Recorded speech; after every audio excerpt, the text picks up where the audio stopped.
Okay. Thanks, bro. Thank you. Thank you, Brother Lance.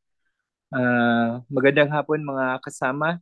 Ang ating pag-uusapan ay panalangin. At ako po ay nalulugod kasi po for the first time sa mga ilang beses na pag-share ng Word of God dito sa ating pong samahan, PWD Fellowship, ay ito po ngayong hapon ay focus po ako sa Tagalog, all throughout Tagalog.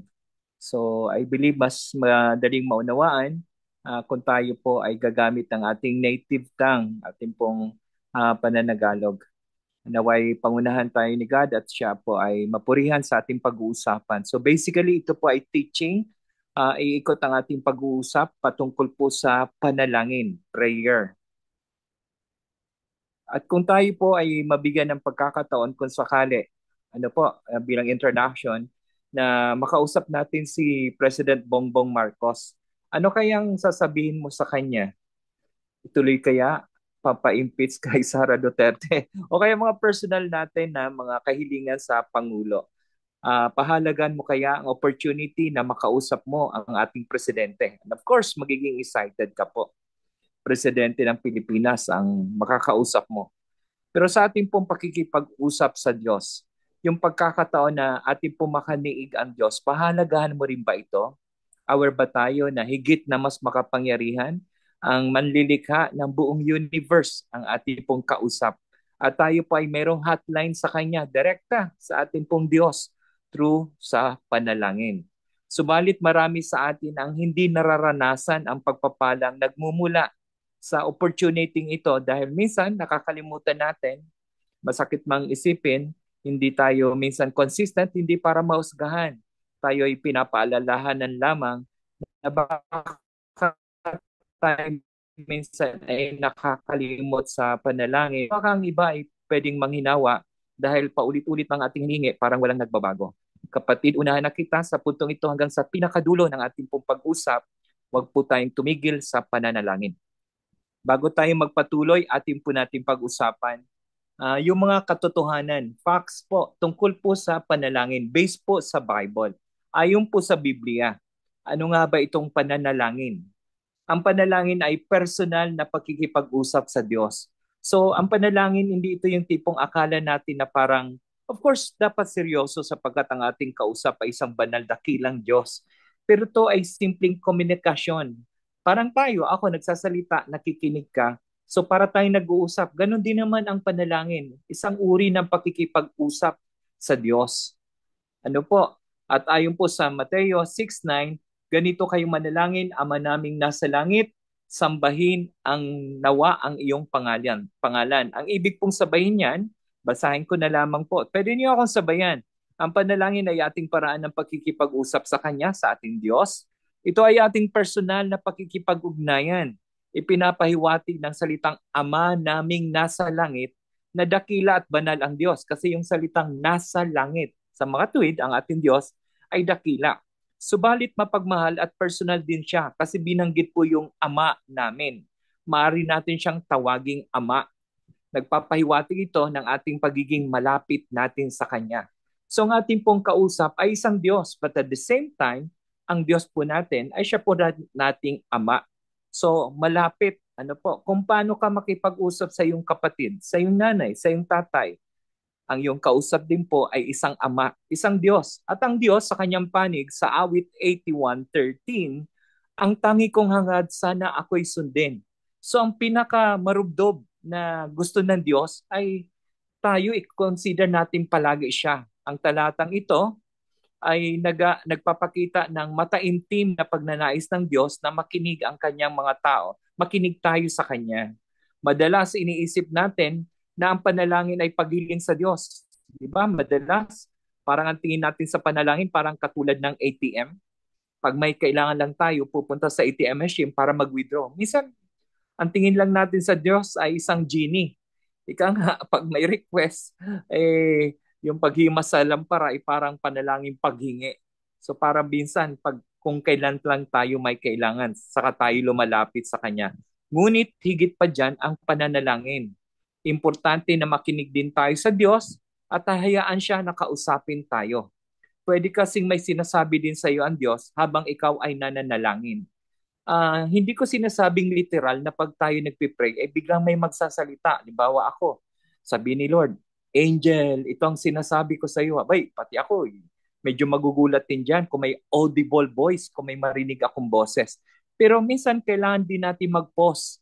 Yung habang ikaw ay nagnanalangin, tumigil ka rin ng konti at makinig.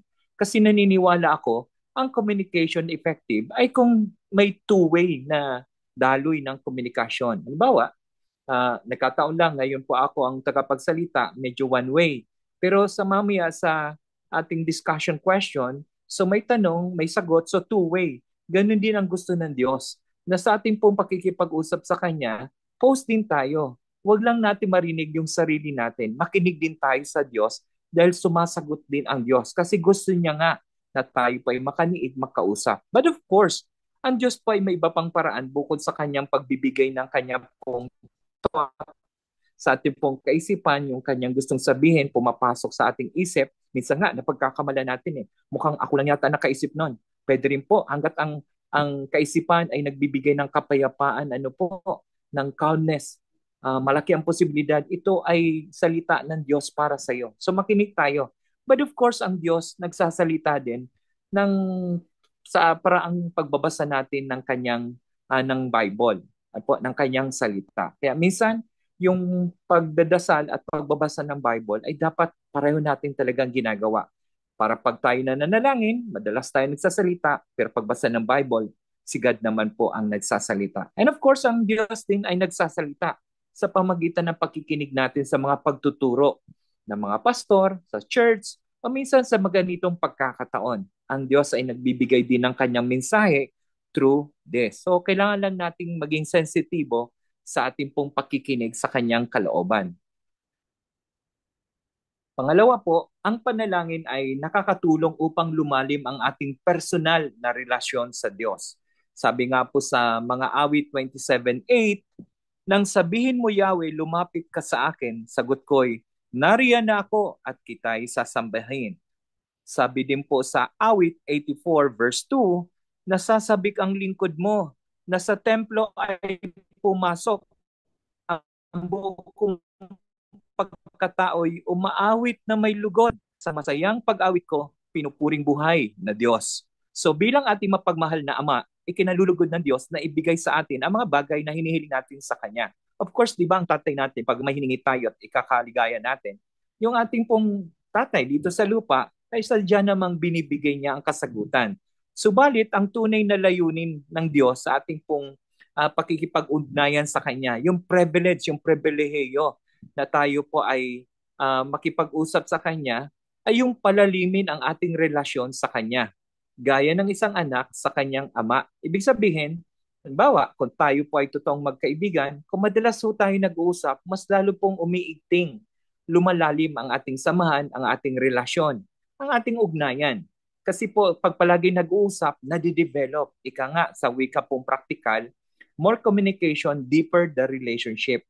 Mas madalang ang relasyon, parang lumalamig din ang relasyon. Ang hindi pag-uusap ay parang walang relasyon. So ganun din sa pananalangin.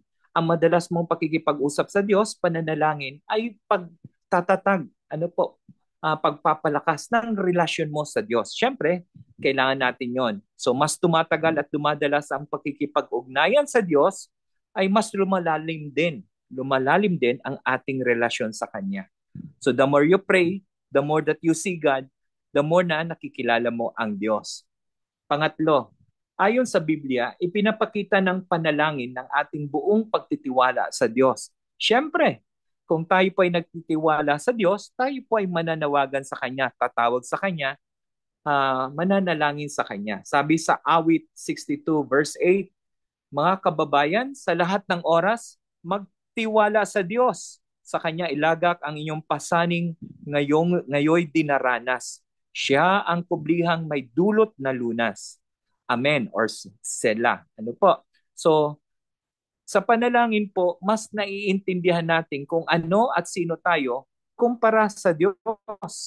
Siyempre, pagkausap natin po ang dakilang hari, ang ating Diyos, nakikita natin yung kanyang kalakihan. Kasi sa kanya po tayo lumalapit eh.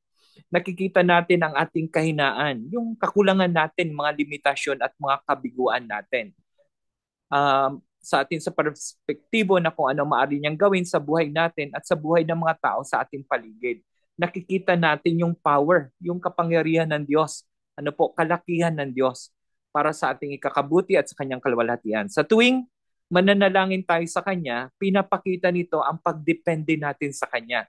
Bilang kanyang mga anak, sa lahat ng ating pangailangan, ang tunay na pananampalataya ng Diyos ay natin sa Diyos ay nananalangin upang tunay. So pag nananalangin tayo ay pinapakita natin, pinapayag natin sa Kanya na kailangan natin siya at buong puso tayong nagtitiwala sa ating Diyos. Siya lang po ang makapagpupuno ng ating pagkatao, tutugon sa lahat ng ating pangangailangan. So, ibig sabihin, kita natin, di natin kaya, wala tayong alam, mahina tayo, limitado tayo sa ating paglapit sa Diyos. Doon natin pinapakita, Lord, sa iyo lang ako nagdedepende, sa iyo ako umaasa. Sa pang-apat po, manalangin na may pananampalataya. So, base sa Biblia, ang ating pong pananalangin ay dapat may kalakip na pananampalataya. Faith, dahil sabi po yan sa Santiago 1:6-8, subalit ang humihingi ay dapat magtiwala sa Diyos at huwag mag-alinlangan. Sapagkat ang nag-aalinlangan ay parang alon sa dagat na tinataboy ng hangin kahit saan. Huwag umasang tatanggap ng anuman mula sa Panginoon ang taong pabago-bago ang isip at di alam kung ano talaga ang nais niya.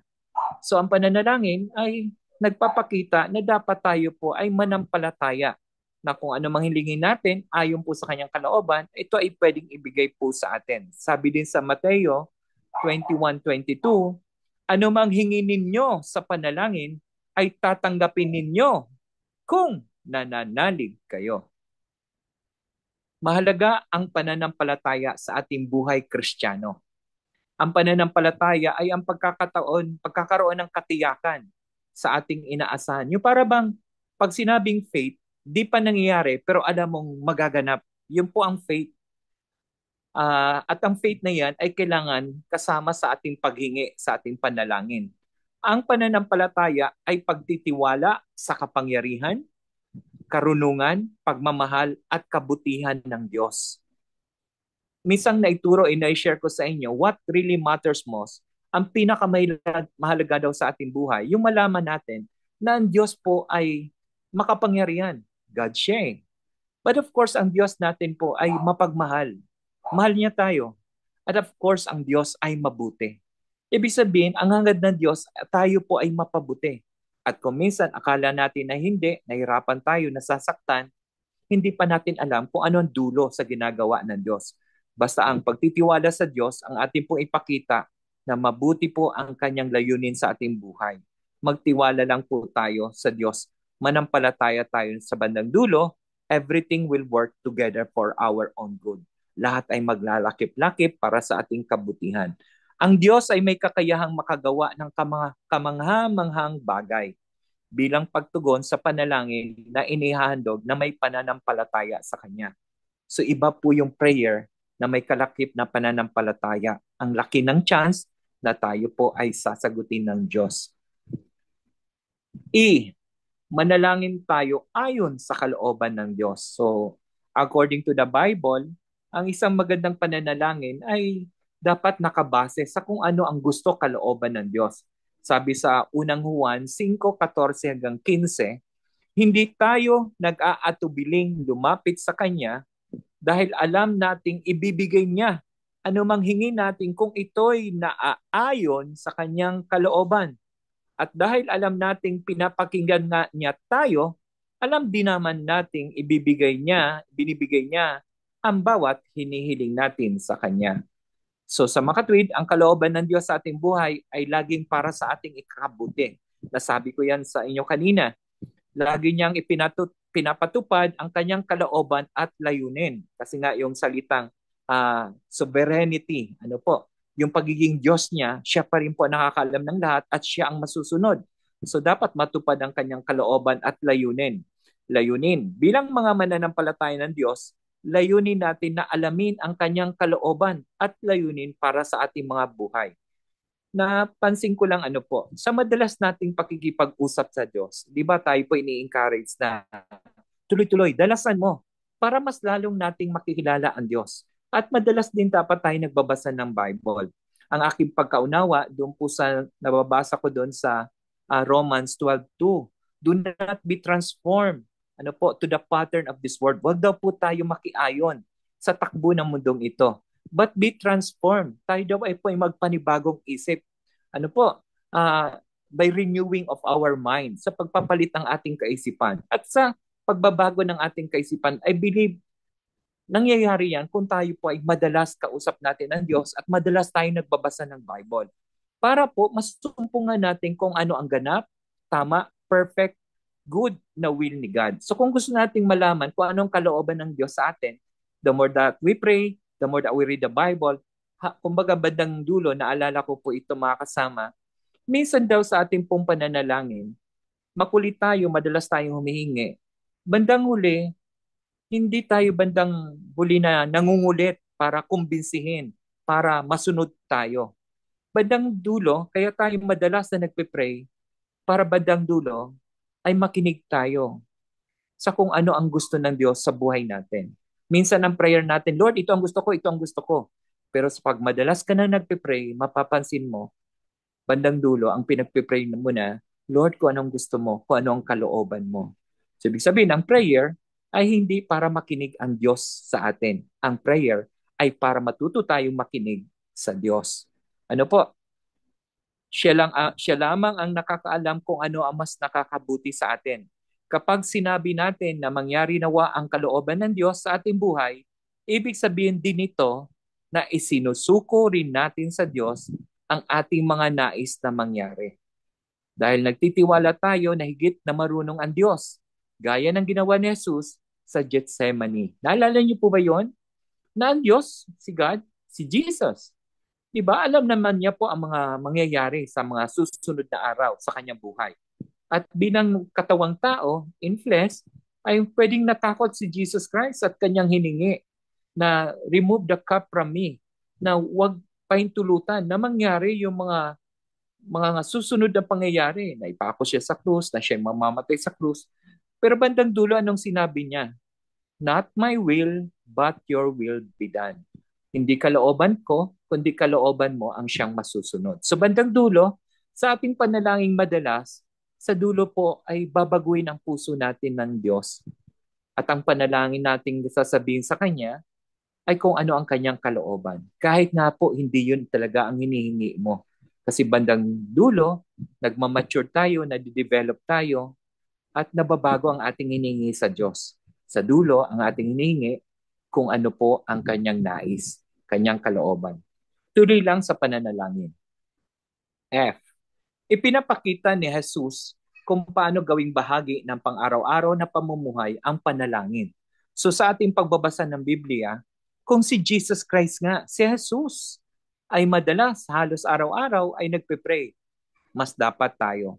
Sabi sa Lucas 5:16, ngunit si Jesus naman ay pumupunta sa mga ilang na lugar upang manalangin.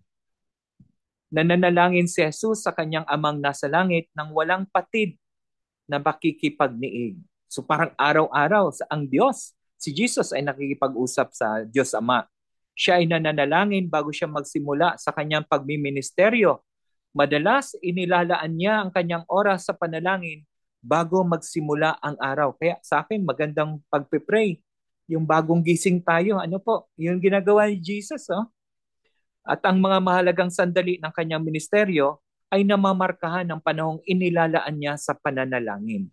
Bago siya sumunod sa krus ng Kalbaryo, katulad ng napag-usapan natin kanina, doon sa Gethsemane, siya ay nakipag-usap sa Diyos, nakipagbuno siya sa Diyos, Ama, sa panalangin. So palagi siya nagpe-pray. Ganito ang buhay na panalangin na ipinakita ni Jesus. Yung buhay, panalangin, life of prayer. Bilang tagasunod ni Jesus, kailangan din nating sundin ang kanyang halimbawa at higit nating kailangan na gawing bahagi ng ating araw-araw na pamumuhay ang panalangin. So, ang panalangin ayon sa Bible at sinampulan tayo ni Jesus Christ, araw-araw, hindi kung kailan lang natin maisip. Ano po? So, tayo po pray araw-araw. Actually, may sinasabi nga sa, maalala ko sa 1 Thessalonians 5:16, manalangin tayo ng walang rejoice, tapos kasunod ay 17, manalangin tayo ng walang patid. Tuloy-tuloy. Kasi ang panalangin, hindi naman yung dapat ay nakaload ka, nakadaupang kamay ganito, kadikitang kamay. Eh kahit ikaw'y nasa bus, pwede naman mag-pray, di ba? Kahit ikaw po ay nagluluto, kahit anong ginagawa mo. Ako habang ako'y nagsasalita at the back of my mind, nananalangin ako, Lord, lead me, guide me. Kasi ang panalangin po ay simpleng pakikipag-usap sa Diyos. Ano po? So tuloy po tayo. Paano tinuruan ni Jesus ang mga disipulo kung paano manalangin? O dito, matuturuan tayo paano daw yung proper na pananalangin. Paano daw tayo magpipray sa Panginoon? Ito po'y hango sa ating mga napag-aralan or medyo hinahanap ng mga information. Base nga lang po sa Bible at ilang mga pagtuturo ng ibang tao. Pero ako personally, naniniwala po ako, ang pananalangin ay hindi yung galing ng pagsasalita. Hindi yung parabang napaka-fluent, sabihin natin madulas, mabilis, mahusay. Kasi ang Panginoon hindi nakatingin sa nguso, nakatingin siya sa puso. Kaya nga kahit minsan nakaluhod ka, nakadapa ka, kahit anong position mo, ang mahalaga yung laman ng puso mo sa pakikipag-usap sa Diyos. So anyway, pag-aralan nga po natin kung paano nga po tinuruan ni Jesus Christ ang kanyang mga disciple paano manalangin. Pero pag-usapan muna natin paano yung hindi dapat gawin pag nananalangin. So sabi sa Mateo 6:5-8, pakinggan po natin po itong mga kasama. Yung mga hindi dapat nating gawin pag tayo ay nananalangin sa Diyos. Sabi po rito, kapag nananalangin kayo, huwag kayong tumulad sa mapagkunwari. Mahilig silang manalangin nakatayo sa mga sinagoga at sa mga kanto upang makita ng mga tao. So pakitang tao lang. Nagpipray para lang masabing nagpipray. Tandaan nyo, tinanggap na nila ang kanilang gantimpala. Ngunit kapag nananalangin ka, pumasok ka sa iyong silid at isara mo ang pinto. Saka ka manalangin sa iyong ama na hindi mo nakikita. At ang iyong ama na nakakakita ng ginagawa mo sa lihim, ang siyang magbibigay sa iyo ng gantimpala. Sa pananalangin nyo'y huwag kayong gagamit ng maraming salitang walang kabuluhan gaya ng ginagawa ng mga hintil. So yung mga salitang paulit-ulit na para bang galing lang sa utak mong memorize mo na, hindi talaga galing sa pagnanais o sigaw ng puso mo. Huwag daw paulit-ulit po yon. Ang akala nila ay pakikinggan sila ng Diyos dahil sa haba ng kanilang sinasabi. Huwag nyo silang tutularan. Alam na ng inyong ama na nasa langit ang inyong kailangan bago pa nyo ito hingin sa Kanya. Minsan pwede mo matanong, Lord, alam mo na pala yung hihilingin ko. Bakit pa ako magpipray? Ba't ko pa kailangan sabihin sa'yo? Alam mo na kung anong ibubuka ng bibig ko, kung anong lalabas na salita sa bibig ko. Ikaw nang bahala doon. Parang ganito yan. Halimbawa, anak kita. Brother Angel. Kataon, halimbawa, anak ko si Kuya Renante. Halimbawa lang naman. Di ba, bilang ama, alam ko naman kung anong kailangan ng anak ko. Halimbawa, si Kuya Renante, anak ko siya. Alam ko naman kung anong kailangan niya. Kahit hindi pa niya sabihin. Tatay ako nagkataon, bilang tatay, masarap din na marinig mula kay Kuya Renante sa anak ko. Halimbawa, anak ko siya, na sabihin niya kung anong gusto niya. Kasi parang may tonong lambing. Yung parang nararamdaman ko na umaasa, nagdedepende sa akin ang anak ko. Nararamdaman ko na mahalaga ako sa kanya kasi sinasabi niya sa akin yung gusto niya. Ano po, parang masarap pakinggan. Ganon din maraari ang ating ama. Iba pa rin sinasabi mo sa kanya yung mga hinihiling mo kaysa parang isipin natin, Lord, alam mo na yun, bahala ka na doon. Maganda pa rin na sabihin natin sa Panginoon yung mga kahilingan natin. Mga bahagi ng panalangin ng Panginoong Hesus. Ito na yung tinuro ni Jesus Christ sa kanyang mga disciple. Ang ibang tao, ang tawag dito ay Lord's Prayer. Ano po? Maaring sa Katoliko, ito po yung sikat na salitang Lord's Prayer. Pero mas minabuti po natin sigurong para sa atin, ano po, tawagin po natin siyang hindi Lord's Prayer. Tawagin po natin siyang model prayer. Bakit model prayer?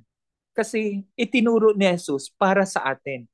Kasi part ng prayer po doon ni Jesus, doon sa Our Father, 'di ba, yung aming Ama, yung may parteng parang nagsasabing pagkakasala, patawarin. Eh si Jesus Christ hindi naman siya nagkasala. Bakit siya hihingi ng kapatawaran sa Diyos Ama? So yung panalangin ito ay hindi Lord's Prayer. Ito po ang tawag ay dapat Model's Prayer.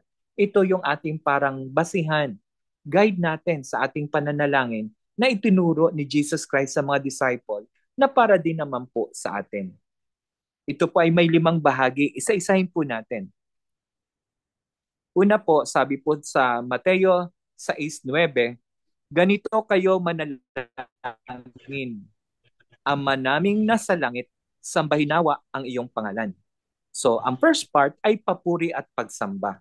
Kung mapapansin nyo rin nga po sa lahat ng ating gawain, hanggat maaari bago ang salita ng Diyos, andun ang ating pagpupuri at pagsamba muna sa Kanya, yung praise and worship na tinatawag. Sa ating paglapit sa Diyos, maiging parangalan muna natin ang Diyos. Kasi parang yun ang unang guide sa atin. Para bang bigyan muna ng parangal, lugod, papuri ang ating Diyos. At pagkilala sa ating Diyos bilang ating Ama. Kasi minsan ang ibaw sa atin, baka mayroon pong karanasan. Hindi ko po nilalata. Kung ang kinalakihan mo ay amang mahigpit, stricto, wag naman sana, malupit. Iba ka ang tingin mo sa ating amang nasa langit, ganun din, mahigpit, maraming kondisyon. Ang ating pong amang nasa langit ay mapagmahal na Diyos. Makikinig siya sa lahat ng ating pong mga hinaing at lambing. Ano po, bigyan natin muna siya ng parangal. Yung ating Panginoon, ang ating Ama. Sa pangalawang bahagi sa Mateo 6, Gs, naway maghari ka sa amin. Hindi lang ikaw, sa lahat ng tao, sundin nawa ang iyong kalooban dito sa lupa tulad sa langit. So sa pangalawa po ay pamamagitan, parang intercession. Ano po? Kumbaga, ang panalangin mo ay hindi lang sa pansarili, iniisip mo rin ang ibang tao. We intercede. Ano po? Namamagitan tayo para sa iba. Panalangin para sa mangyari ang kalooban ng Diyos at may sa katuparan na mga nais niyang gawin hindi lamang sa ating buhay, kundi gayon din sa buhay ng iba. Sa pangatlong bahagi sa Mateo 6:11, bigyan mo kami ngayon ng aming pagkain sa araw-araw. So sa pangatlong bahagi, pwede ka nang humingi. Paghiling, supplication sa Ingles. Panalangin para sa ating mga pansariling pangangailangan. So sa pang-apat na bahagi, sa Mateo 6:12, at patawarin mo po kami sa aming mga kasalanan tulad ng pagpapatawad namin sa mga nagkasala sa amin. So yan po yung confession, pangungumpisal, kumpisal, pagkilala sa pangangailangan natin sa kapatawaran na mula sa Diyos at ang kanyang grasya upang gawing malinis ang ating puso. So bahagi palagi ng ating prayer. Kasi pwede mo sabihin, wala naman akong ginawang mali, kasalanan eh. Paano yung mga pagkakamaling hindi mo na malayang nagawa mo pala? Hindi mo intentional. So minsan, need natin talagang humingi muna ng kapatawaran din bago tayo magpatuloy sa panalangin. Naalala ko may binabanggit sa Bible. Yung kasalanan ang naglalayo sa atin sa Diyos. Ang kasalanan ang dahilan kung bakit ang Diyos ay nagiging bingi, hindi niya marinig ang ating panalangin at nagiging maiksi ang kamay ng Diyos para abutin tayo dahil sa kasalanan. Kaya importante sa ating pag-pray, siguraduhin natin na tayo po ay humihingi din ng kapatawaran sa ating mga pagkakamali. At sa sunod na bahagi ng panalangin, itinuro ni Jesus sa Mateo 6:13, at huwag mo kaming hayaang matukso, kundi iligtas mo kami sa masama. Sa panghuling bahagi, ito yung paghingi ng gabay. Ano po? Yung paghiling sa Diyos na panatilihin niya tayong sumusunod sa kanyang kalooban at lumakad sa kanyang daan. So humingi tayo ng kanyang pong pagtuturo, pag-guide, gabay, wisdom, ano po, pag-iingat niya sa atin. So yan po yung mga 5 bahagi na itinuro base po dun sa Lucas. Magbibigay din po ako ng konting suggestion para sa iba. Kung gusto niyo pong, again ha, ang pananalangin ay hindi po yung parabang perpektong, maayos, malinaw, parang ang gandang pagkakasunod-sunod. Sa akin po, ang totoong panalangin, kung ano ang totoo sa puso mo, sinishare mo ng totohanan sa Diyos, nakafocus ka sa Diyos, at sa sobrang pagpapakubaba, naniniwala ako, yun po ay isang epektibong panalangin. Pero para sa iba na sabihin natin na gusto mo rin talaga magkaroon ng parang format, yung maayos na pagkakasunod-sunod ng iyong mga bahagi ng panalangin, pwede ko pong isuggest din po yung CAST, yung acronyms na CAST, CAST. Yung C po, ang ibig po sabihin ay confession. Hindi mawala sa panalangin yung humingi ka ng patawad sa iyong mga kasalanan, sinasadya man o hindi. Yung A, adoration. Sambahin mo ang Diyos. Parangalan mo ang Diyos. Yung S, supplication. Hingiin mo na yung mga pangangailangan mo. And of course, yung T, para makompleto yung cast, ay thanksgiving. Magpasalamat ka. Ano po, di mo pa man tinatanggap, magpasalamat ka na sa mga hinihingi mo. At yung mga bagay na natanggap mo na rin, syempre. Pwede rin po yung acts. Ito po ay parang format, pattern po ng pagpipray. Yung A, sambahin mo ang Diyos, adoration. Yung C, confession, ikay po ay magkumpisal. Yung T naman, magpasalamat din. And of course, sa dulo, sa kakahumingi. So, yung pattern na binigay ni God, pwedeng-pwede. O pwede rin po yung pattern na CAST, C-A-S-T, or ACTS. Pwede nyo pong i-screenshot po ito kung sakali. Para kung sakali, pag kayo nagpipray, meron kang guide. Ulitin ko ha, hindi po lamang kung ano yung content o pagkakaayos ng iyong mga sasabihin sa Diyos ang importante. Kundi yung broken spirit ba? Yung ikaw ay talagang basag. Ikaw ay talagang nagpapakumbaba sa Diyos. I believe yun ang mas pinapakinggan ng Diyos. So wag kang masyadong conscious about sa pattern. Ang importante, pag naramdaman mo kailangan lumapit sa Diyos, wag mag-atubili, lapit agad sa Kanya. Mayroon pa ako isang pahabol dito. Dapat ay direkta tayong nakikipag-ugnayan sa Diyos.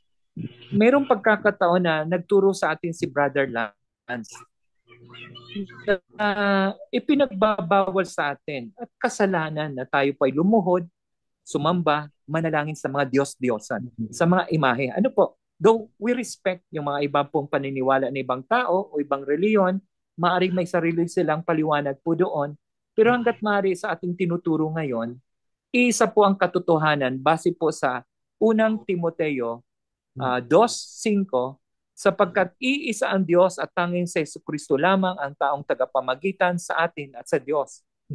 Direkta na tayo dapat nagpe-pray sa Diyos through kay Jesus. Wala na pong parang padrino or mga sibihin natin na dadaanan pa. Wala na po dito yung parabang tipong sabihin natin na mamamagitan para sa iyo at sa Diyos. Kasi isa lang naman talaga eh. Si Jesus lang naman eh. So you go direct kay God through Jesus. Kay God ka na lang makipag-usap direkta kay Jesus. Huwag na kung sino pong ibang tao or akala mong santo. Eh sa Bible, ang nakalagay lang naman talaga, you go to God only through one mediator, si Jesus. At sa ating pong pandulo halos na pag-uusapan, ano po, sana mayroon pa kayong mga 5 minuto, sana kayanin po ng oras natin, para pag-usapan yung mga kahangahangang pangako ng Diyos mula sa Biblia tungkol sa kung ano ang kanyang kayang gawin. Ano po, pag tayo lumapit sa kanya sa panalangin. So pag-usapan natin dito yung mga condition at promises niya na binigay niya sa Bible. Nitong mga ilang araw, mayroon po kami pinapasa ni Brother Lance sa Word for You today. Para bang sa ating panalangin, masarap i-quote yung mga verses sa Bible. Mas powerful. Kasi si God ay faithful, so gamitin natin ang kanyang mga pangako sa ating paghingi. Katulad po ng Juan 14:13. At anumang hilingin ninyo sa aking pangalan, so yung kulay blue, ito po yung kondisyon. Pag blue ay condition. Ay gagawin ko. Pag green naman, yun po yung promise, yung pangako. So ano mang hilingin nyo sa aking pangalan ay gagawin ko upang maparangalan ang Ama sa pamamagitan ng anak. So anong kondisyon? Humiling ka sa pangalan ni Jesus. Kaya nga sa dulo ng ating prayer, palagi natin bukang bibig. In Jesus' name, sa pangalan ni Jesus. Kasi promise niya sa Juan 14:13, paghihingi ka, dapat sa pangalan ni Jesus. At ano ang pangako? Gagawin niya yung kahilingan mo. So kasunod, hindi tayo nag-aatubiling lumapit sa Kanya dahil alam nating ibibigay niya anumang hingin natin kung ito'y naaayon sa Kanyang kalooban. At dahil alam nating pinapakinggan nga niya tayo, alam din nating ibinibigay niya ang bawat hinihiling natin sa Kanya. Unang Juan 5:14-15. So anong kondisyon? Dapat naaayon sa Kanyang kalooban. Ano ang pangako? Ibibigay niya anumang hingin natin. Kasunod na talata. Kung nananatili kayo sa akin at nananatili sa inyo ang aking mga salita, hingin ninyo anumang nais ninyo at ibibigay iyon sa inyo. Juan 15:7. Ano ang kondisyon? Nananatili kayo sa akin at nananatili sa inyo ang aking mga salita. Ano ang pangako? Anumang nais ninyo ay ibibigay iyon sa inyo. O di ba? Ano pa? Sa Santiago 5:16. Kaya nga, ipagtapat ninyo sa inyong mga kapatid ang inyong mga kasalanan at ipanalangin ninyo ang isa't isa upang kayo'y gumaling. Malaki ang nagagawa ng panalangin ng taong matuwid. Ano ang kondisyon? Ipagtapat ninyo sa inyong mga kapatid ang inyong mga kasalanan at ipanalangin ninyo ang isa't isa. Ano ang pangako? Tayo daw ay gagaling. Ano pa ho?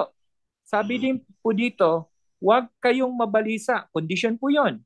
Tungkol sa anumang bagay, sa halip, hingin ninyo sa Diyos ang lahat ng inyong kailangan sa pamamagitan ng panalangin. May pasasalamat. Kondisyon din yon.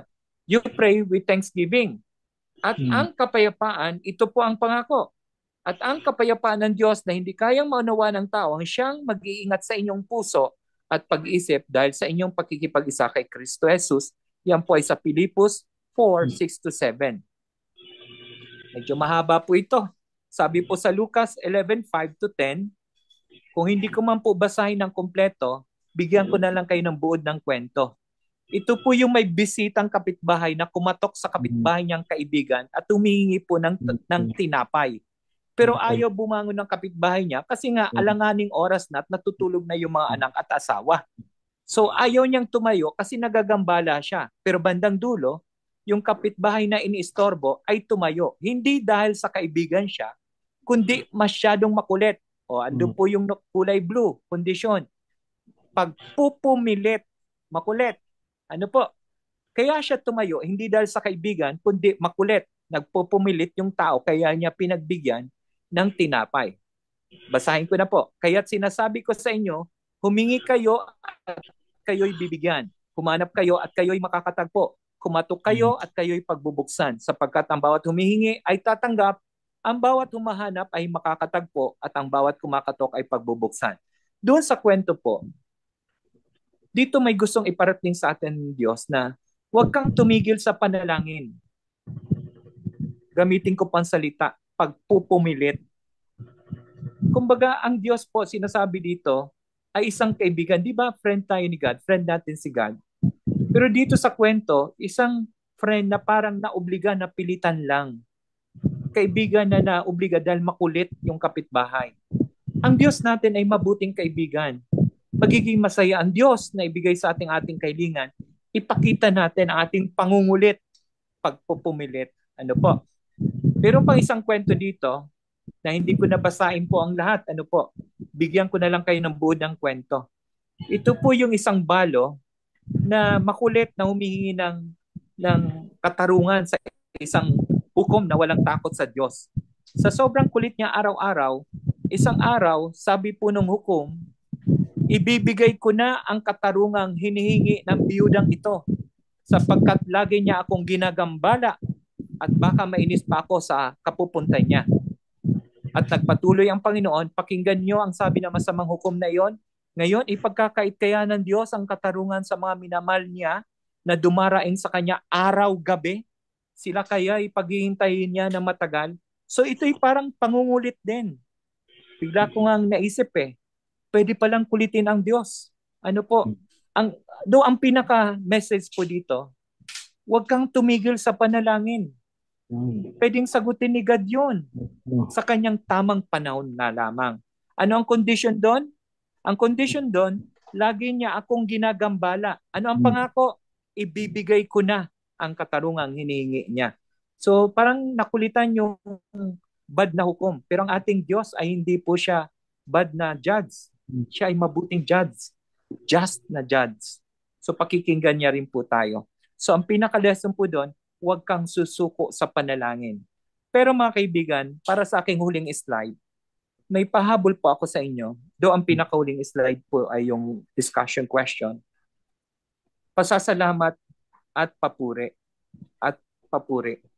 Kung kayo po ay kaya nyo pong basahin kasabay ako para hindi ko na masyadong explain, makasama ko hindi ka man po nakatingin sa yung cellphone, sa yung laptop o sa yung screen, samahan mo ako na basahin natin ng sabay-sabay na hindi mo naman kailangan buksan po ang iyo pong speaker. Ano po. Basahin mo lang po. Sabayan niyo po ako. Panghuli na po ito.